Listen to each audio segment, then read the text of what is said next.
Hello বন্ধুরা, স্বাগতম জানাচ্ছি আপনাদের এই প্রিয় চ্যানেল প্রজেক্ট বাংলাতে। আশা করছি ভালো আছেন সবাই। আজকের ভিডিওতে আপনাদেরকে দেখাবো কীভাবে আয়রনের বিট এবং কয়েল অনেক দিন ধরে ব্যবহার করা যায়। আপনারা যারা ইলেকট্রিক বা ইলেকট্রনিক্সের কাজ করেন, অনেক সময় দেখা যায় যারা মোবাইল সার্ভিসিং করেন তাদেরকে এই আয়রনগুলো লং টাইম ধরে কিন্তু প্লাগিং করে রাখতে হয়। এর জন্য দেখা যায় যে কিছুদিন পর পর আয়রনের কয়েলটি কেটে যায় এবং সেই সাথে সবচেয়ে বেশি নষ্ট হয় এই আয়রনের বিটগুলো। আয়রনের কয়েলের থেকে কিন্তু আয়রনের বিট বেশি নষ্ট হয় শুধুমাত্র ওভারহিটের কারণে। বর্তমানে যেই আয়রনগুলো পাওয়া যায় সেগুলোতে কিন্তু হিট এবং ভোল্টেজ কন্ট্রোল করার যেই মিটারগুলো রয়েছে, কিন্তু সেই আয়রনগুলোর দাম কিন্তু অনেক বেশি, যার জন্য আপনারা এই ধরনের আয়রনগুলো বেশিরভাগ ব্যবহার করে থাকেন। আর এই ধরনের আয়রনগুলোর কয়েল এবং বিটটি কিন্তু সহজেই অল্প দিনের মধ্যে নষ্ট হয়ে যায়। তাই আজকের ভিডিওতে আপনাদেরকে দেখাবো কী করলে এই আয়রন এবং আয়রনের বিটগুলো অনেক দিন ধরে টিকিয়ে রাখা যায়। তাহলে চলুন বন্ধুরা দেখে নেওয়া যাক আজকের ভিডিও। আর আপনারা দেখছেন প্রজেক্ট বাংলা, আপনাদের সাথে আছে আমি মাহবুব কবির। তাহলে চলুন কথা না বেরিয়ে শুরু করা যাক আজকের ভিডিওটি। আজকের এই ভিডিওটি আমাদের এই ডিভাইসটি তৈরি করার জন্য, আয়রনটিকে সেফ রাখার জন্য আমাদের প্রয়োজন হবে একটি এসি কর্ড।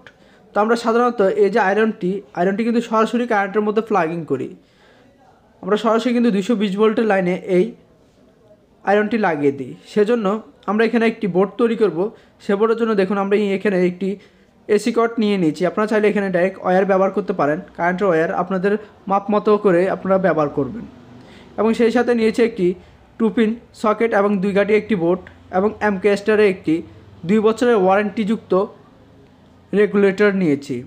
অবশ্যই আপনাদেরকে এই রেগুলেটরটি সবচেয়ে ভালো মানের নিতে হবে, কারণ হচ্ছে আপনার আয়রন ভালো থাকবে কি থাকবে না পুরোটাই ডিপেন্ড করতেছে এই রেগুলেটরের উপর।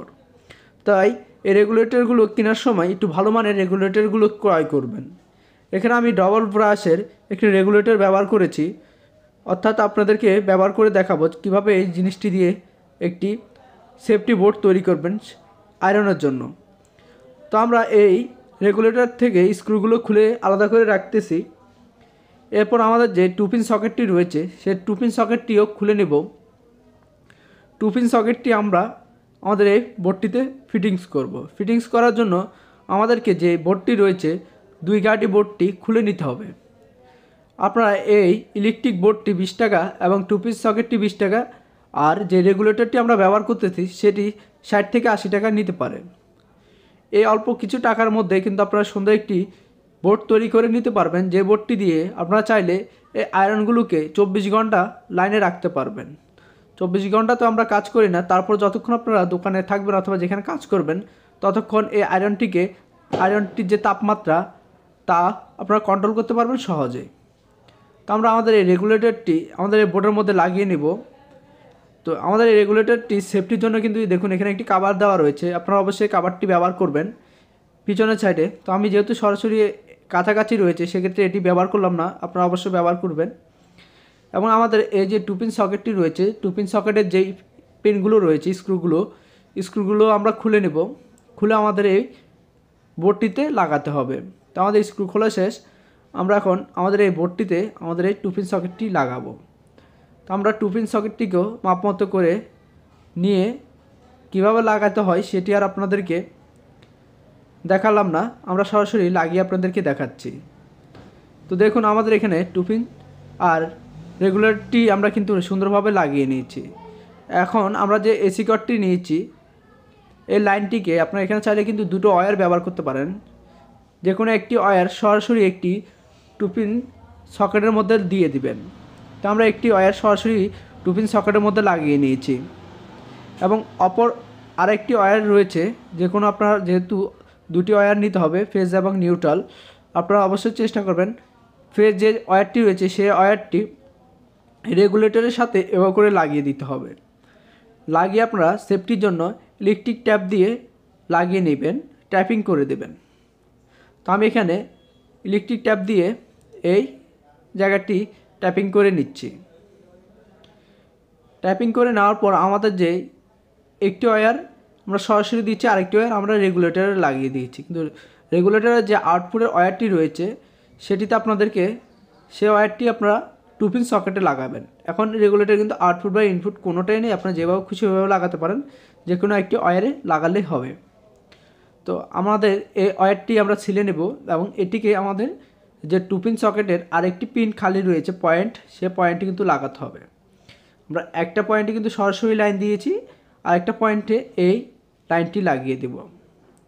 লাগিয়ে আমরা স্ক্রু দিয়ে লাগিয়ে দেব। দেখুন আমরা একটিতে সরাসরি আর একটিতে রেগুলেটরের মাধ্যমে লাইন হয়ে এটা এখানে আসছে। আর যেহেতু আপনি অলরেডি 5 মিনিট ভিডিওটা দেখেছেন, তার মানে অবশ্যই ভিডিওটা আপনার থেকে ভালো লেগেছে। ভিডিওটি ভালো লাগলে অবশ্যই আমাদের এই ভিডিওতে একটি লাইক দিবেন, এতে করে অন্যান্য যারা রয়েছে তারাও কিন্তু এই ভিডিওটি দেখতে পারবে। ইউটিউবে কিন্তু ভিডিও দেখলে অন্যরা কিন্তু দেখতে পারেন। আপনারা যখনই লাইক করবেন, শেয়ার করবেন, তাহলে কিন্তু অন্যরাও এই ভিডিওটা দেখে উপকৃত হতে পারবে। তো অবশ্যই ভিডিওটিতে একটি লাইক দিবেন এবং বন্ধুদের সাথে শেয়ার করবেন। তো আমরা আমাদের ওয়্যারটিকে এখানে লাগিয়ে নিচ্ছি, লাগিয়ে ভালো করে টাইট করে নিব। টাইট করে নিলে আমাদের এই বোর্ডটি কিন্তু মোটামুটি কমপ্লিট হয়ে আসছে। এখন আমাদেরকে ওয়্যারগুলোকে ভালোভাবে ফিক্স করে নিয়ে আমাদের বডিতে যে বোর্ডটি রয়েছে ইলেকট্রিক বোর্ডে এখানে এভাবে করে বসিয়ে লাগিয়ে নিতে হবে। সেক্ষেত্রে আপনার এই যে ওয়্যারটি চাইলে ভিতরে কিন্তু একটি প্লাস্টিক টায়ার দিয়ে শক্ত করে ফিক্স করে ভিতরে লাগিয়ে দিতে পারেন, এতে করে ওয়্যারটি আর লড়াচড়া করবে না। তো আমরা আমাদের এই বোর্ডটিকে এখন এভাবে লাগিয়ে দিব। যেহেতু হচ্ছে আপনাদের জন্য বিভিন্ন ধরনের প্রজেক্ট তৈরি করতে হয়, সেই জন্য আমাদের আয়রনগুলোকে অনেক সময় আমরা লাইনে রাখতে হয়। তো আজকে থেকে আমরা এই বোর্ডটি ব্যবহার করব, এতে করে আমাদের কয়েল এবং বিটগুলো কিন্তু অনেক দিন ধরে আমরা ব্যবহার করতে পারবো। অলরেডি কিন্তু আমি এই ধরনের একটি বোর্ড ব্যবহার করতেছি প্রায় 2 বছর ধরে, যে বোর্ডটিতে কিন্তু আমরা সবসময় কিন্তু এভাবে আয়রনটি ব্যবহার করি, এতে করে কিন্তু কোনো সমস্যা হচ্ছে না। তাই আমার পূর্ব অভিজ্ঞতা থেকে আপনাদেরকে বলছি, এই বোর্ডটি আপনারা ব্যবহার করবেন, আয়রন এবং বিটটি দুটোই কিন্তু সুরক্ষিত থাকবে। তো আমাদের এই যে এখন ওয়্যারটি রয়েছে, ওয়্যারটি আমরা সরাসরি 220 ভোল্টের লাইনে প্লাগিং করব। এরপর হচ্ছে এখানে আমরা মেপে দেখাবো ভোল্টমিটারের সাহায্যে। তো আমরা এই ভোল্টমিটারটি এসি 750 ভোল্টে সিলেক্ট করেছি এবং এই ভোল্টমিটারে দেখুন আপনাদেরকে কিন্তু 200 ভোল্টে সিলেক্ট করলে হবে না, 750-এ সিলেক্ট করতে হবে, কারণ আমাদের লাইন ভোল্টেজ কিন্তু 200-এর উপরে। তো আমরা এসি 750-এ সিলেক্ট করার পর আমাদের যে মিটার কট রয়েছে সেটি আমাদের 2 পিন সকেটের মধ্যে লাগিয়ে আপনাদেরকে দেখাচ্ছি। তো আমরা এখন ভলিউমটি অন করব। দেখুন ভলিউমটি অন করার সাথে সাথে কিন্তু 120 ভোল্ট থেকে শুরু হচ্ছে। এখন আমরা ভলিউমটি যদি বাড়ালে আস্তে আস্তে কিন্তু ভোল্টেজটাও বাড়তেছে।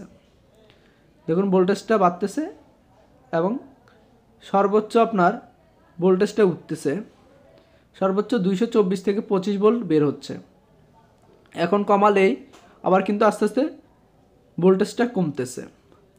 আর এক্ষেত্রে এখন আপনি বলবেন যে আয়রন কীভাবে এই ভোল্টেজে চলবে, কারণ আয়রনের ইউজার ম্যানুয়ালে লেখা থাকে 120 ভোল্ট থেকে 250 ভোল্টের মধ্যে কিন্তু এই আয়রনগুলো চলবে। যখন আপনার ভোল্টেজটা কম থাকবে সেক্ষেত্রে আপনার আয়রনের কয়েলটাও কিন্তু কম হিট হবে। আর আয়রনের কয়েল যদি কম হিট হয় সেক্ষেত্রে হচ্ছে আপনার বিটটাও কম হিট হবে, আর কম হিট হলে কিন্তু আপনি এটা লং টাইম ব্যবহার করতে পারবেন। যখনই আপনার প্রয়োজন হবে তখন সেক্ষেত্রে আপনার এই ভলিউমটা ঘুরিয়ে কিন্তু ভোল্টেজটা বাড়িয়ে নিতে পারবেন। আপনারা চাইলে কিন্তু এখানে এসি যে 220 ভোল্টের মিটারগুলো পাওয়া যায় সেগুলো চাইলে ইউজ করতে পারেন এই বোর্ডটির সাথে। আর অবশ্যই এখানে আরেকটি ইন্ডিকেটর ব্যবহার করবেন, 3 পিনে একটি ইন্ডিকেটর ব্যবহার করবেন। 3 পিনে একটি বোর্ড নেবেন, 3 গাড়ি একটা বোর্ড নিলে সেখানে একটা ইন্ডিকেটর লাগাতে পারেন, অথবা একটি ডিজিটাল মিটারও লাগিয়ে নিতে পারেন, এতে করে আপনারা কাজ করতে আরও সহজ হবে। আর এই ছিল আজকের ভিডিওটি ভালো লাগলে অবশ্যই লাইক কমেন্ট করবেন আর বন্ধুদের সাথে শেয়ার করতে ভুলবেন না। দেখা হচ্ছে আগামী ভিডিওতে, ততক্ষণ নিজে ভালো থাকবেন, নিজের চারপাশকে ভালো রাখবেন।